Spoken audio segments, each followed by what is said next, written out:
Daily Bread 6 at ChristenDome. Psalm 5, Genesis 11:10 to 13:18, and Matthew 5:21 to 42. Psalm 5. Listen to my words, Lord. Consider my lament. Hear my cry for help, my King and my God, for to you I pray. In the morning, Lord, you hear my voice. In the morning I lay my requests before you and wait expectantly. For you are not a God who is pleased with wickedness. With you, evil people are not welcome. The arrogant cannot stand in your presence. You hate all who do wrong. You destroy those who tell lies. The bloodthirsty and deceitful you, Lord, detest. But I, by your great love, can come into your house. In reverence I bow down towards your holy temple. Lead me, Lord, in your righteousness because of my enemies. Make your way straight before me. Not a word from their mouth can be trusted. Their heart is filled with malice. Their throat is an open grave. With their tongues they tell lies. Declare them guilty, O God. Let their intrigues be their downfall. Banish them for their many sins, for they have rebelled against you.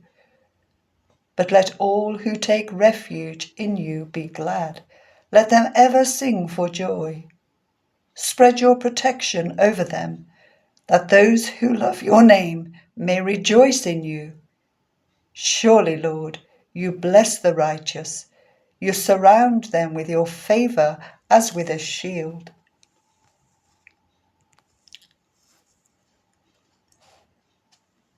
Genesis 11:10. This is the account of Shem's family line. 2 years after the flood, when Shem was 100 years old, he became the father of Arphaxad. And after he became the father of Arphaxad, Shem lived 500 years and had other sons and daughters. When Arphaxad had lived 35 years, he became the father of Canaan. After he became the father of Canaan, Arphaxad lived 403 years and had other sons and daughters. When Canaan had lived 30 years, he became the father of Eber. And after he became the father of Eber, Canaan lived 403 years and had other sons and daughters. When Eber had lived 34 years, he became the father of Peleg. And after he became the father of Peleg, Eber lived 430 years and had other sons and daughters. When Peleg had lived 30 years, he became the father of Reu. After he became the father of Reu, Peleg lived 209 years and had other sons and daughters. When Reu had lived 32 years, he became the father of Serug. After he became the father of Serug, Reu lived 207 years and had other sons and daughters. When Serug had lived 30 years, he became the father of Nahor. After he became the father of Nahor, Serug lived 200 years and had other sons and daughters. When Nahor had lived 29 years, he became the father of Terah. After he became the father of Terah, Nahor lived 119 years and had other sons and daughters. After Terah had lived 70 years, he became the father of Abram, Nahor, and Haran.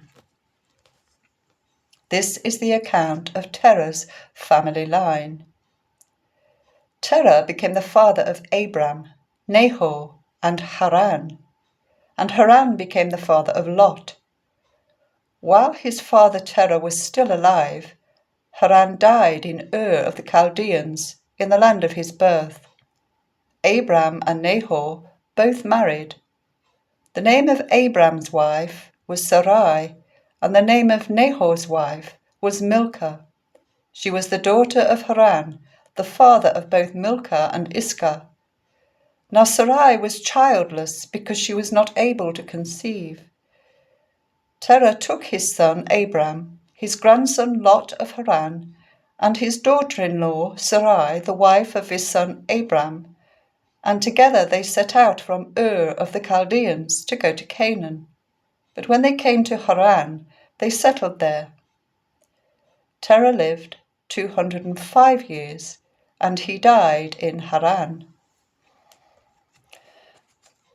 The Lord had said to Abram, "Go from your country, your people, and your father's household to the land that I will show you. I will make you a great nation, and I will bless you. I will make your name great, and you will be seen as blessed seed. I will bless those who bless you, and whoever curses you, I will curse, and all people on earth will use your name in blessing." So Abram went, as the Lord had told him, and Lot went with him.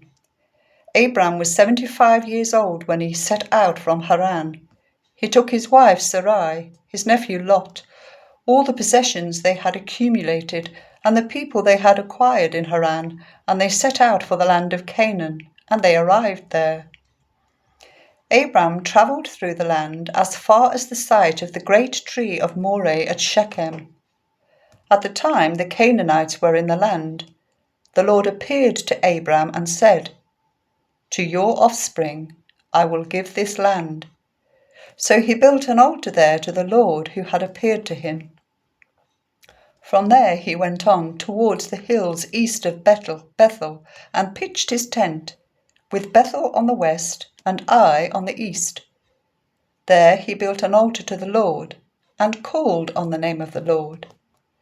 Then Abram set out and continued towards the Negev.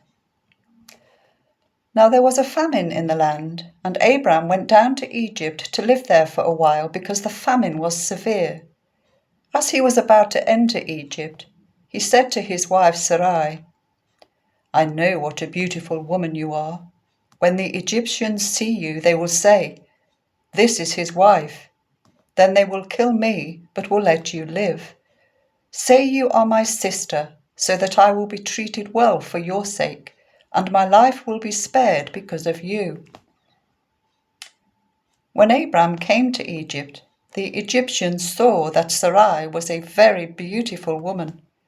And when Pharaoh's officials saw her, they praised her to Pharaoh, and she was taken into his palace. He treated Abram well for her sake, and Abram acquired sheep and cattle, male and female donkeys, male and female servants, and camels. But the Lord inflicted serious diseases on Pharaoh and his household because of Abram's wife Sarai. So Pharaoh summoned Abram. "What have you done to me?" he said. "Why didn't you tell me she was your wife? Why did you say, 'She is my sister,' so that I took her to be my wife? Now then, here is your wife. Take her and go." Then Pharaoh gave orders about Abram to his men, and they sent him on his way with his wife and everything he had.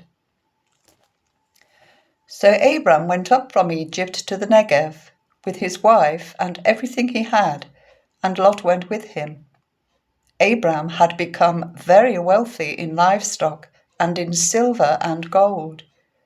From the Negev he went from place to place until he came to Bethel, to the place between Bethel and Ai, where his tent had been earlier, and where he had first built an altar. There Abram called on the name of the Lord.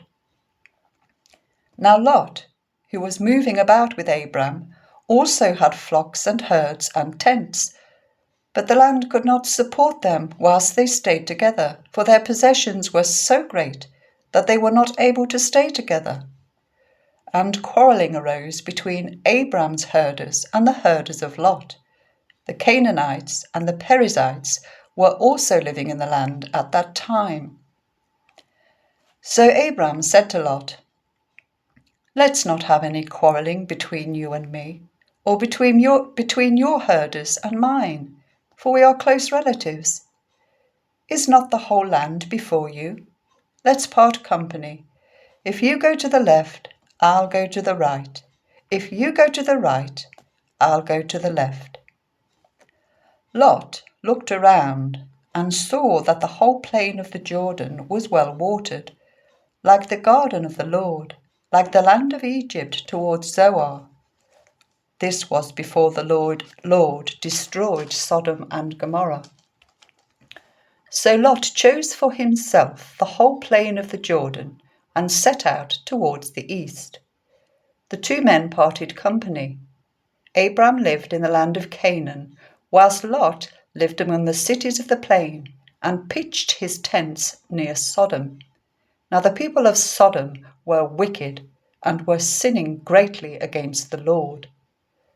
The Lord said to Abram after Lot had parted from him, "Look around from where you are, to the north and the south, to the east and west. All the land that you see I will give to you and your offspring forever. I will make your offspring like the dust of the earth, so that if anyone could count the dust, then your offspring could be counted. Go, walk through the length and breadth of the land, for I am giving it to you." So Abram went to live near the great trees of Mamre at Hebron, where he pitched his tents. There he built an altar to the Lord.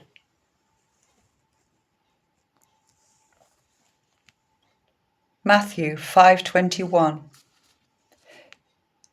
You have heard that it was said to the people long ago, "You shall not murder," and anyone who murders will be subject to judgment. But I tell you that anyone who is angry with a brother or sister will be subject to judgment. Again, anyone who says to a brother or sister, "Raka," is answerable to the Sanhedrin. And anyone who says, "You fool," will be in danger of the fire of hell. Therefore, if you are offering your gift at the altar, and there remember that your brother or sister has something against you, leave your gift there in front of the altar. First, go and be reconciled to that person. Then come and offer your gift. Settle matters quickly with your adversary who is taking you to court. Do it whilst you are still together on the way, or your adversary may hand you over to the judge, and the judge may hand you over to the officer, and you may be thrown into the prison. Truly, I tell you, you will not get out until you have paid the last penny. You have heard that it was said, "You shall not commit adultery." But I tell you that anyone who looks at a woman lustfully has already committed adultery with her in his heart. If your right eye causes you to stumble, gouge it out and throw it away. It is better for you to lose one part of your body than for your whole body to be thrown into hell.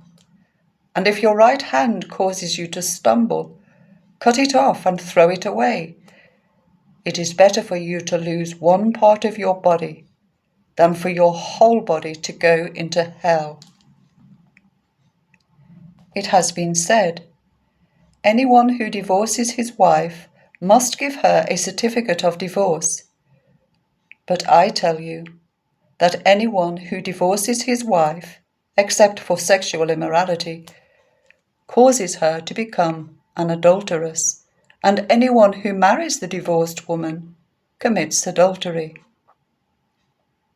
Again, you have heard that it was said to the people long ago, "Do not break your oath, but fulfill to the Lord the oaths you have made." But I tell you, do not swear an oath at all, either by heaven, for it is God's throne, or by the earth, for it is his footstool, or by Jerusalem, for it is the city of the great King.